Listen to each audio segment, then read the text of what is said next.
বিশ্ব রাজনীতির সঙ্গে জড়িত তিনটে গুরুত্বপূর্ণ খবর নিয়ে আমরা কথা বলবো। প্রধানমন্ত্রী মোদী ক্যাবিনেট কমিটি অন সিকিউরিটির মিটিং ডেকেছেন। পাশাপাশি নেপালে যে দাঙ্গা হয়েছে তার পেছনে আবারও আমেরিকার হাত থাকার অভিযোগ সামনে এসছে। একই রকম কাণ্ড আগেও বাংলাদেশের ভেতরে ঘটেছিল। অন্যদিকে আমাদের দ্বিতীয় খবর ভারত এবং আমেরিকাকে নিয়ে, যেখানে ট্রাম্পের আক্রমণাত্মক ভঙ্গি এখন নরম হতে দেখা যাচ্ছে এবং তিনি একটা বড় ঘোষণা করে দিয়ে বলেছেন ভারতের সঙ্গে আবারও বাণিজ্যিক আলোচনা শুরু করবে। এই দুই খবরই ভীষণ ইন্টারেস্টিং, তাই ভিডিওটা শেষ পর্যন্ত দেখবেন। চলুন তাহলে শুরু করি। নেপাল এই মুহূর্তে একটা গভীর রাজনৈতিক এবং সামাজিক অস্থিরতার মধ্যে দিয়ে যাচ্ছে, যা পুরো অঞ্চলকে করে তুলেছে উদ্বিগ্ন।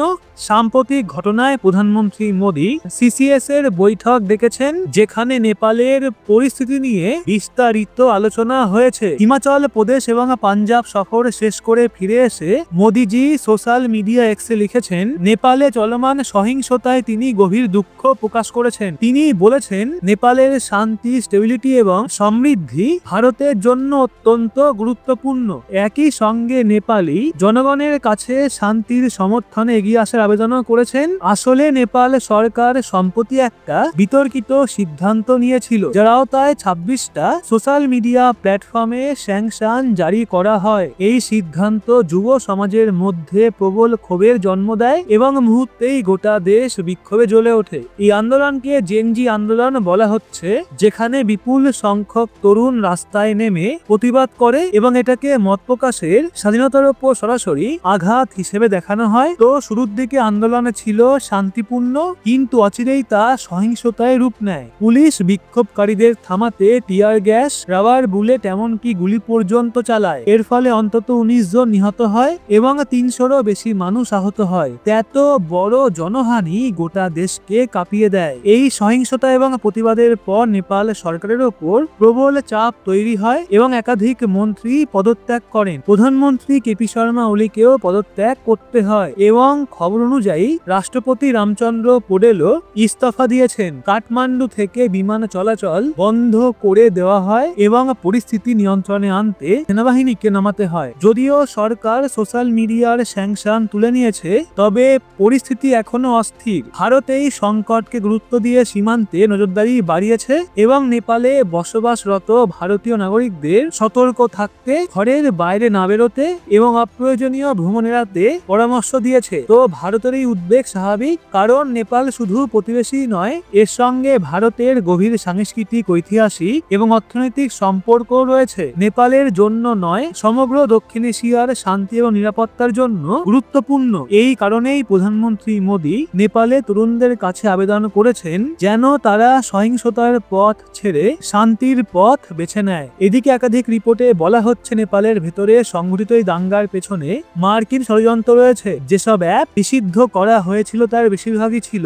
আমেরিকান অ্যাপ, যেমন ইনস্টাগ্রাম, ফেসবুক, ইউটিউব। আবার নেপালে চীনের সঙ্গে ঘনিষ্ঠতা আমেরিকার নীতির বিরুদ্ধে ছিল। যদিও এই বিষয়ে এখনো নির্দিষ্টভাবে কিছু বলা যাচ্ছে না, তবে ইন্ডিয়া টুডে রিপোর্ট অনুযায়ী ভারতের পররাষ্ট্র মন্ত্রণালয়, সেনাবাহিনী এবং গোয়েন্দা সংস্থা বর্তমানে নেপালের সঙ্গে যোগাযোগে রয়েছে। পাশাপাশি নেপালকে যে কোনো ধরনের সাহায্য দেওয়ার জন্য ভারত প্রস্তুত, তা সে সামরিক সহায়তা হোক বা অ্যাম্বুলেন্স ইত্যাদি। তো নেপালের নতুন পরিস্থিতি নিয়ে আপনার কি মতামত অবশ্যই লিখুন কমেন্টে।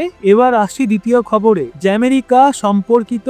সম্প্রতি আমেরিকার প্রেসিডেন্ট ট্রাম্প ঘোষণা করেছেন যে তার সরকার ভারতের সঙ্গে আবারও বাণিজ্যিক আলোচনা শুরু করেছে। দুই দেশের মধ্যে ক্রমবর্ধমান উত্তেজনা কমানোর জন্য এটাকে একটা গুরুত্বপূর্ণ পদক্ষেপ হিসেবে দেখা হচ্ছে। ট্রাম্প তার সোশ্যাল মিডিয়া প্ল্যাটফর্ম ট্রুথ সোশ্যালে লিখেছেন, আমি খুশি যে ভারত ও আমেরিকা উভয় দেশ আমাদের মধ্যে বিদ্যমান বাণিজ্যিক বাধা দূর করতে আলোচনা চালিয়ে যাচ্ছে। ট্রাম্প ভারতের প্রধানমন্ত্রী মোদীকে তার খুব ভালো বন্ধু বলেও উল্লেখ করেছেন এবং বলেছেন আগামী সপ্তাহগুলোতে তিনি মোদীর সঙ্গে আলাপ করবেন। তিনি আরো দাবি করেছেন এই আলোচনা ইতিবাচক ফল দেবে এবং দুই দেশের সুফল ভোগ করবে। এই মন্তব্য এমন সময় এসছে যখন কয়েকদিন আগে আমেরিকার ভঙ্গি ছিল অত্যন্ত কঠোর, কিন্তু এখন ভাষা বদলাচ্ছে এবং সম্পর্কের মধ্যে নরম ভাব দেখা যাচ্ছে। গত সপ্তাহেই হোয়াইট হাউসের প্রেস কনফারেন্সে ট্রাম্প বলেছিলেন, আমি সবসময় প্রধানমন্ত্রী মোদীর বন্ধু থাকব, তিনি একজন মহান প্রধানমন্ত্রী। তিনি আরো বলেন,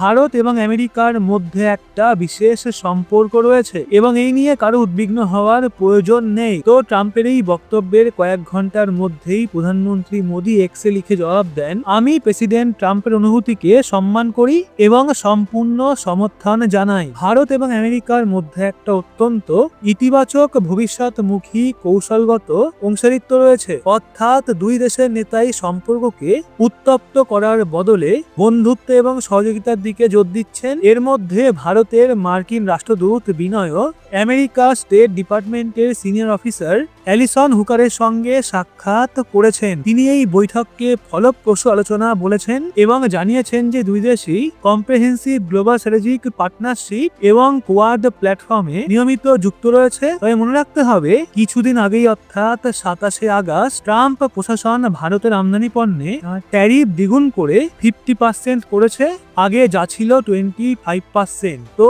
কারণ হিসেবে বলা হয়েছিল ভারত রাশিয়া থেকে তেল কেনা চালিয়ে যাচ্ছে আর আমেরিকা চায় রাশিয়ার ওপর চাপ বাড়াতে, কারণ ইউক্রেনে এখনো যুদ্ধ চলছে। অর্থাৎ একদিকে আমেরিকা বাণিজ্যিক চাপ দিচ্ছে, অন্যদিকে আলোচনার দরজা খুলে রেখেছে। কূটনীতির ভাষায় একে বলা হয় প্রেসার অ্যান্ড এঙ্গেজমেন্ট। এখানে ভারতের অবস্থানও গুরুত্বপূর্ণ।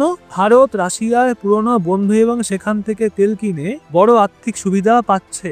একই সঙ্গে আমেরিকা ভারতের অন্যতম বড় বাণিজ্যিক পার্টনার এবং কোয়াড সহ বিভিন্ন প্ল্যাটফর্মে কৌশলগত সহযোগিতা বাড়ছে। তাহলে সামনে কি হতে চলেছে? এক্সপার্টদের মতে ভারত এবং আমেরিকা কেউই সম্পর্ক খারাপ করতে চায় না। চীনের বাড়তি শক্তি এবং ইন্দো প্যাসিফিক অঞ্চলের নিরাপত্তা চ্যালেঞ্জকে সামনে রেখে ভারত আমেরিকার আরো ঘনিষ্ঠ হওয়ায় ট্রাম্পের নতুন বার্তাও এই ইঙ্গিত দিচ্ছে যে বাণিজ্যিক মত পার্থক্য থাকা সত্ত্বেও দুই দেশই সম্পর্ককে ফের মূল ধারায় আনার চেষ্টা করছে। তো বন্ধুরা, আগামী সপ্তাহগুলোতে মোদী এবং ট্রাম্পের বৈঠক থেকেই পরিষ্কার হবে যে জল কোন দিকে গড়ায়। তো বন্ধুরা, এই ছিল আমাদের আজকের আপডেট। ভিডিওটা ভালো লাগলে লাইক করে শেয়ার করবেন আপনার বন্ধু বান্ধবদের। সেই সাথে এরকমই লেটেস্ট ইনফরমেটিভ ভিডিও পেতে সাবস্ক্রাইব করে চোখ রাখবেন রহস্য বাংলার পর্দায়।